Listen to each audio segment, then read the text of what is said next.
Hi, this is Dave Zwang, and I'm here with Dr. Nir Waiskopf from the Hebrew University in Jerusalem. And Nir's been working on, and his team, he's the team leader of this project, and he's been working on some fascinating, doing some fascinating work with nanotechnology, interestingly enough, and I'm going to let him explain some of that. Please, go ahead. So we developed a new type of technology that can be used using semiconductor nanocrystals, functioning as photocatalysts for different biomedical and industrial applications. So they can use light energy to be used as a photoinitiators to 3D printing or other UV curing if it's coating or adhesives. They can be used for modulating enzymatic activity, for a photodynamic therapy, antibacterial activity, waste consumption, or even a production of alternative hydrogen fuel out of water. So we can engineer the particles in a way that they will have different functions, and that is the basics of the nanotechnology, changing the properties with size.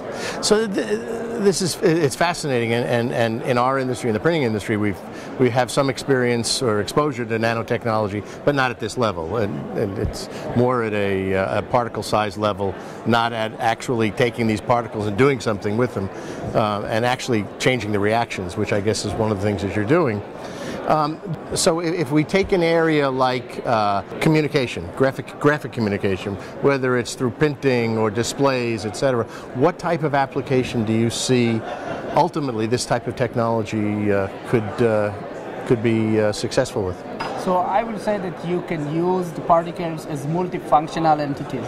So first use them for the coatings, for 3D printing or as ink, and then you can also use the particles also, for example, as fluorescent agents.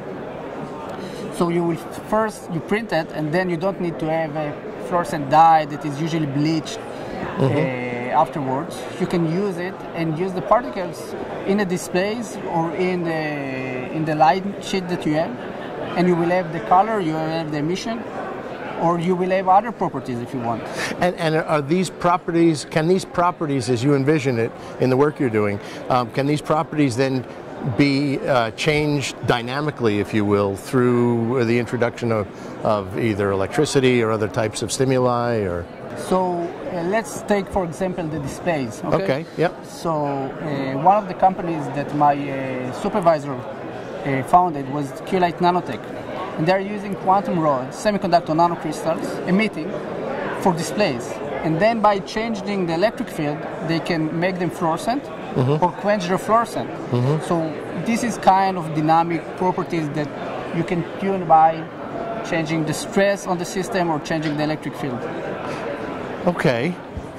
Do you, and again, I'm going to take us way out there, okay, but do you see an application at all of this technology? Because we're starting to look at things like smart packaging, packaging that has certain security provisions, because there's a lot of that counterfeiting and things going on now.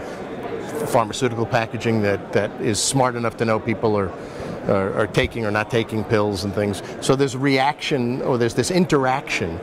Do you see that this would have any application in any of those kinds of areas at all? Or so there is an idea to use nanoparticles in printed electronics. Yep. So you use them for creating some electrical circuits and devices. And as the particles are made of semiconductor nanocrystals, so in general, yes, probably you can do that. Yeah. But again, this is something that is non-related to the photocatalytic activity. Yep. This is something that you first can use the particles photocatalytic activity as photoinitiator to get the 3D structure or the two-dimensional structure, and then together with that use the particles for the other functionalities. Good. It's fascinating. Absolutely fascinating. Listen, I want to thank you very much for spending some time with us, and best of luck with your project. Thank you. Thank you.